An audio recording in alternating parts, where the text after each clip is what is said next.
Manifesting is not about attracting what you want. Manifesting is an awareness and an understanding that you attract what you are. That we're not here as human beings having a spiritual experience.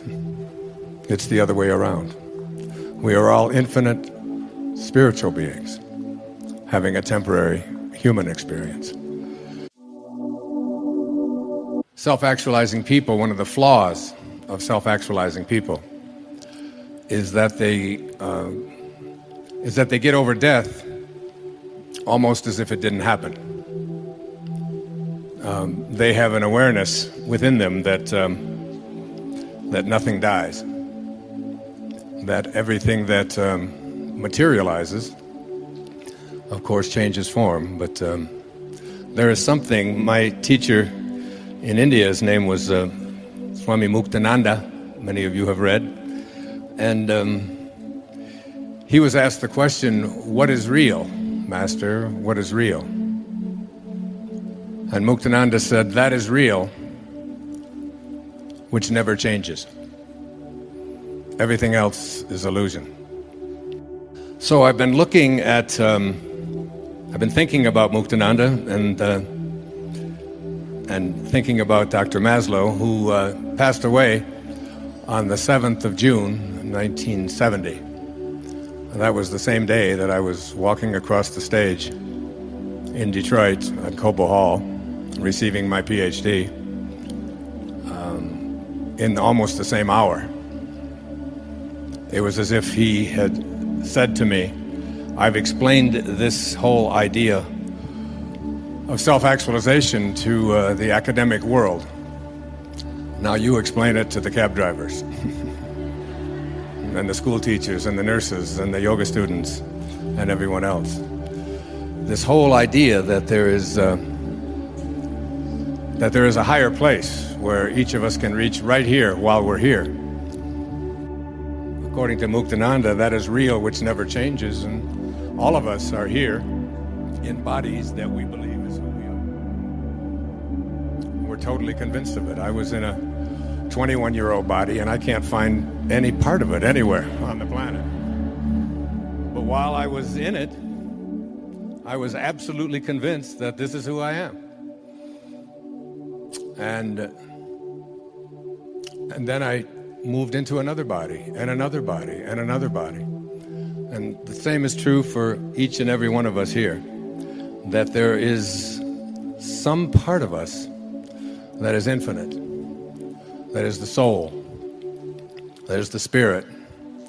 It makes no difference what you call it. Many of you know that I wrote a book about 7 years ago after living the Tao Te Ching for a full year. It's called Change Your Thoughts, Change Your Life. And I took each of the 81 verses of the Tao Te Ching, and I took a full year. I began on January the 1st, 2005, and I read verse 1. And I would take 4.5 days, 4 days to contemplate it, think about it, meditate on it, try to understand it. And then in the half day that I had, I would look at a painting of Lao Tzu from 2,500 years ago. And someone had channeled this painting and sent it to me from my radio show. And I don't do any writing now without him looking at it. And I just sort of gaze at this drawing that this person imagined Lao Tzu to be. And it speaks to me. And I would write an essay. The Tao Te Ching, some call it the wisest book ever written. Someone once sent me a copy of a book called Jesus and Lao Tzu. And on the left-hand side of the page were all the sayings of Lao Tzu. And on the right-hand side of the page were all the sayings of Jesus that mirrored what Lao Tzu had said 500 years before his birth. Now, I'm not saying Jesus was plagiarizing, but I am saying there are eternal truths. And these eternal truths come to me directly out of the Tao. And I did this for each of the 81 verses of the Tao. And the opening line of the Tao Te Ching says, The Tao that can be named is not the Tao. As soon as you try to define this invisibleness that is within each and every one of us, that keeps occupying these new bodies all the time, while the body continues to change, who we are is infinite. So I wrote a few words out about what I think of as the soul. Let me just share them with you. The ideal of the soul, this part of you that is never changing, this part of you that is infinite. And that word infinite is a very important word to think about because it's the opposite of finite. Finite means something begins and ends. If it didn't end any place or didn't begin any place, we wouldn't be able to call it finite. We would say it is always continuing. The minute that it stops, the minute we have a form to it, the minute we place anything on it that is associated with this physical corporeal world that we all live in, it moves from the infinite to the finite. So to try to define that which is infinite with a brain or a mind that is finite is an impossibility. Lao Tzu knew this and understood this. It's why meditation is such an important part of the process of coming to our highest self, coming to know who we are. It's the place where there are no beginnings. Herman Melville once said that God's one and only voice is silence. Is silence. It's the one place where there's nothing finite there. Blaise Pascal, the famous French philosopher and scientist, once said that all of man's troubles stem from his inability to sit quietly in a room alone.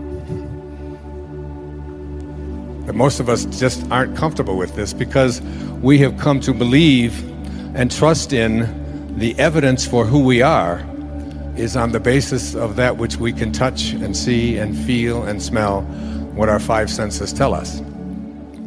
But our five senses lie to us. William Blake pointed that out beautifully in one of his poems back in 1777. He said, to see the world in a grain of sand, and a heaven in a wildflower, to hold eternity in the palm of your hand, and infinity in an hour, we are all led to believe a lie. When we see with, not through the eye, which was born in a night, to perish in a night, while the soul slept in beams of light. We are all infinite beings in a temporary human experience. I've said it over and over again. Whenever people ask me what's my very favorite quote, my very favorite observation, it came from Pierre Teilhard, the French priest who was excommunicated from the Catholic Church for his outrageous ideas. He said that we're not here as human beings having a spiritual experience. It's the other way around. We are all infinite spiritual beings having a temporary human experience. And coming to a place where we live our lives from that infinite place and beginning to know our soul, it's one of the reasons why I accepted an invitation to come here. I do yoga myself 5-6 times a week. I know the significance of it for me in my own body and my own health, my own life, my own emotional state. I know that when I meditate, I'm better. I know that when I do yoga, I'm healed. And so I came. So getting to know the soul, the spirit, and not identifying ourselves on the basis of our physical senses. It's the essence of my newest book, which is a PBS special called Wishes Fulfilled. It's the whole message behind all of it, is to really come up with a specific way to come in contact with this infinite part of ourselves. Now remember, if it's infinite, it doesn't stop any place. It doesn't start any place. That's by definition infinite. So if something doesn't start and doesn't stop, what is it doing? It has to be expanding, doesn't it? The minute it stops expanding, it's finite. We're no longer talking about the soul. We're talking about what Blake said, we've become, we see with, not through our eyes. So here's what I jotted down. The ideal of the soul, the thing that it asks for, is neither knowledge, nor light, nor happiness. The ideal of the soul is space, immensity. The one thing it needs, more than anything else, is to be free to expand and to reach out and to embrace the infinite. Yeah, the ideal of the soul is infinity, because that's what the soul is. It is miserable when it is circumscribed or restricted in any way. Now, I have 8 children, 6 beautiful daughters and 2 sons. One of the things that I know, I used to say that before I had children, I had 8 theories about how to raise children. And now I have 8 children and no theories. But one of the things I know about children is that no one likes being told what to do. And this isn't just children, this is all of us. One of my favorite songs is a song from when I was back in high school. Oh, give me land, lots of land, and the starry skies above. Boy, you know it. Don't fence me in. Don't restrict me. Don't put boundaries on me. Don't tell me what I can do and what I can't do. Don't tell me how to be there. Don't tell me what to wear, what to think. Don't tell me how to do yoga. Don't tell me, I don't want to be told. This is the soul speaking, always. The soul is constantly having a desire to expand and grow. And anything or anyone that comes into your life that attempts to do that, you will find yourself fighting it and reaching back. Particularly will you find this in your yoga practice. Yoga, the word yoga means what? Union. Union with what? Your highest self. Union with God. This is what the highest self is. It's the part of you, the place within you. So, yoga, or union, is really a way of becoming a manifester. Now, in order to become a manifester, someone who was able to attract and place into their lives what they place their attention on, there are certain, we saw a lot about something called The Secret not too long ago on all the newspapers and magazines and on the news and always. And I was asked to be a part of that and stayed away from it for different reasons. Because for me, manifesting is not about attracting what you want.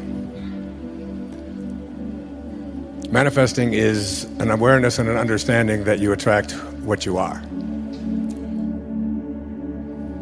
I have been studying in depth something called the I Am discourses. And I'll share just a little bit about it here. But one of my very favorite quotes, this is from Unveiled Mysteries, says, The attitude of one person who wishes to work in conscious cooperation with the ascended host, with God, should not be, I wish I could go to them for instruction and pray to God or the source, that from which we all originated.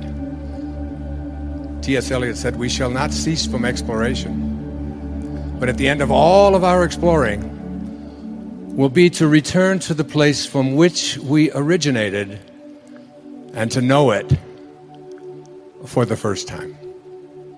Now, the poet was speaking about dying, leaving the body. I'm not. I think we can come to know that place from which we originated and live from it. And then the words that Jesus spoke to us in the book of John, that even the least among you can do all that I have done and even greater things.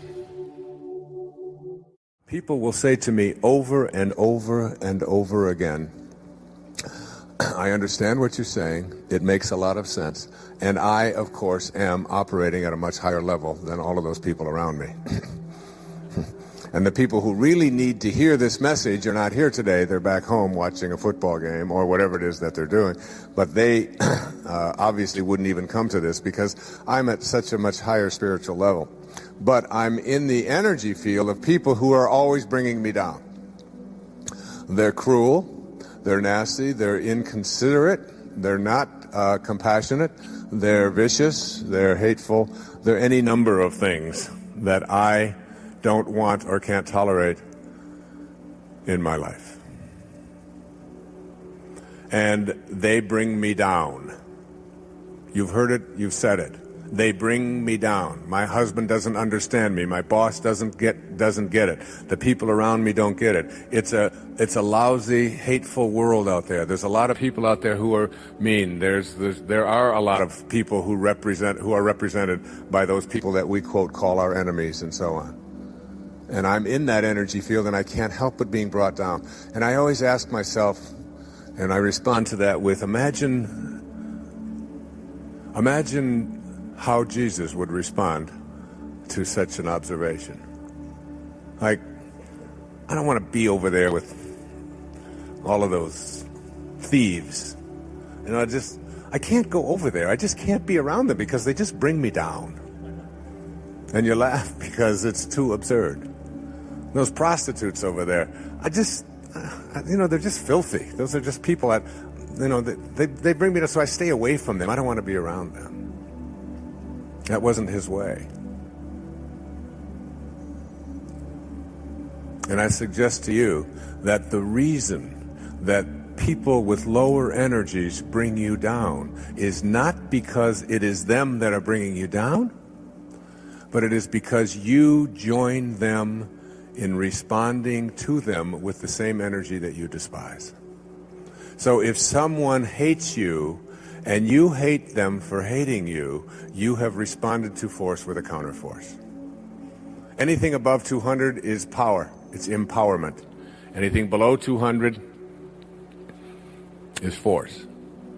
If you get angry at somebody for being angry at you, if you get upset with somebody who is upsetting, if you get hateful towards someone who is acting hateful towards you, in your thoughts or in your actions, that is what it is that is bringing you down.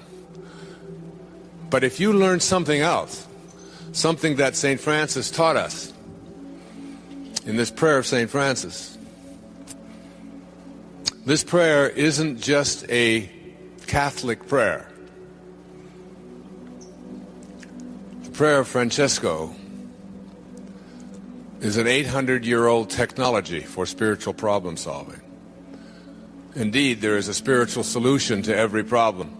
And energy moves from slow to high and low to fast, or reverse that, slow to fast and low to high. And that the lowest energies are the energies of the world of the physical. This hand looks like a solid mass, but if you look at it under a microscope, you know that it's not a solid mass. It's nothing but a bunch of molecules and atoms and subatomic particles all moving about You know that. You know that inside there, despite what your eyes tell you, that inside here there is nothing but energy. And I've said a lot of things, and if there was an audiologist out there who was going to give you the energy report of the sound that was in this room, and all of an iridologist who was going to give you a report on all of the light in this room, you would discover that there are no problems in anything that was said or anything that you have seen. There are no problems in it. All they would do is show you, well, here's the energy. It would be a big scroll. They'd pull it out on an oscilloscope, and it would go like this, and then he said this, and then he said this, and you'd say, well, wait a minute, I thought maybe I heard him swear once, and that really kind of upset me. That was really a problem. And they'd say, no, can't find it in here. No, it's not in the report. The report just shows energy, but I didn't like that. Well, it's not in the report, because energy has no problems. It's only when we take it in and process it that it becomes a problem for us. There's no problems out there. And every problem that we have is located back here in this lowest energy field of all, the energy of the solid. And then we move up from the energy of light to the energy of sound, or of thoughts. And we actually think faster than light. And every thought that we have, as I've talked about in Power versus Force, has an energy component to it. And the higher the thought, as you move up towards love and peace and what I call intention, you change the impact that it has on everything in your life. Not just on everything in your body, but your life as well. And everyone that you impact. Some will feel better for being in your presence, some will feel worse. And the most astonishing piece of research, let me see if I brought it with me, is in the eye of the eye. This is one of the things that Hawkins concludes. One individual who calibrates at 700, if we had one individual calibrating at 700 on this planet, they would counterbalance the negativity of 70 million individuals who calibrate below 200. One person at 700 can counterbalance 70 million individuals who are at force or below. Imagine if there weren't people, enough people, who were moving the energy level of all of humanity with whom we are all connected. If we didn't have these people and this energy and this music and these books and these words and even events such as this going out across the world on the internet and so on, if we didn't have this and we moved our collective consciousness to a place where we didn't have enough people above the 200 range, the collective negativity of the people who live at this energy level would self-destruct the entire human race. That's for you to know how important and significant it is for you to live at these higher levels. And what did Francesco, and when I wrote Spiritual Solution to Every Problem, this photograph, which calibrates just a little bit under 600, which means that carrying the energy, if you look at the last 3 books of mine that have been written, this one, A Spiritual Solution to Every Problem, the 10 Secrets book, and the Getting in the Gap, notice the design, notice the feel, notice the photos, notice the drawings, notice the way that it feels in your hand, because everything has an energy. And we can design books, and we can design, understand when Linda held the CD next to her of Sky's Music, and then she held the aspartame, one of them made her go strong and one of them made her go weak. Everything has an energy. And when Nisargadatta said to me, you don't have to read this book, he said, this was in 1982, he said, just carry it with you. It was called I Am That. Just carry it with you, and the energy from the words that you carry with you will impact those around you. I said, this is just a crazy old fart. What could he be talking about? How could, and some of you are probably thinking that about me today. How could a person say that just carrying something around could impact? And then I began to see the research, and Power versus Force came into my life, and Dr. Hawkins, and I began to see that I can make an impact and a difference just simply by the things that I carry around with me, what I wear, how I speak, what I listen to. I can make, and I can carry something around. This photograph was taken in Assisi after I carried a young man named John Grable up the steps of this castle, and he had muscular dystrophy, and we were going up the steps, and suddenly, as I had him, he said, I can't go any further, because he walked like this. He had these huge braces, 20-pound braces on his legs, and he had to do this in order to get up each step. And then he had to take this one and go up the step. But this had a circular staircase in it, and it started to narrow, and he couldn't get his leg out any further. He could only go like this far. And he said, Wayne, he said, I can't go up any higher. I can't. And there was a line of people below us. And I said, John, all you have to do is put your arms around my back, and I'll carry you up the steps. And he weighed about 200 and some pounds with his braces. 6'1" man, 22 years old. And he got on my back, and I started carrying him up the steps, and then I remembered a couple of things. First, I remembered that I was 60 years old. And the second thing I had forgotten was that I had had a very serious knee injury. And I had been told that it was pretty seriously injured. I might even have to have surgery on it, possibility of replacement, all of that kind of stuff. And I couldn't even play tennis or run without a brace on it for the previous several years. And as I got about 4 or 5 steps up up that castle, suddenly my leg just started to buckle. And I realized that we were going to collapse, and I could see the headlines in the Assisi Daily News. You know, Guru collapses and 2,000 people are all tumbling down this. And suddenly, the night before, I had given a lecture on Francesco, and I had talked about his biographer, Nikos Kazantzakis, who had called him the last Christian, and what his calibration level was. I had been talking about that. And I saw St. Francis. I saw him standing right there before me. And it was a transformation in my life. And my leg righted itself, and I stood up, and I started walking up those 3 flights of stairs. And suddenly I realized that my knee didn't hurt at all. And I started not just walking, but I started to run up the steps with this 200-pound man on my back at the age of 60. And I ran all the way up to the top, and my wife was up there at the top, and another 25 or 30 people who were there to see the place where St. Clair the last place where she had, before she had died. She was the first woman admitted into the Franciscan order by Francesco. And I got to the top, and she said to me, my wife said to me, she said, what are you doing? She said, you ran up those steps. You're not even out of breath. Everybody else is trying to catch their breath from walking, and you ran up here with John on your back? That's not possible. And I went out, and I walked over to that ledge, and I put my hands together, and I was giving thanks in that moment. And someone on a trip snapped that photograph, and we made it the cover, and it was calibrated at such a high level. And to this day, that was almost 3 years ago. That was on the feast day of St. Francis, the 4th of October.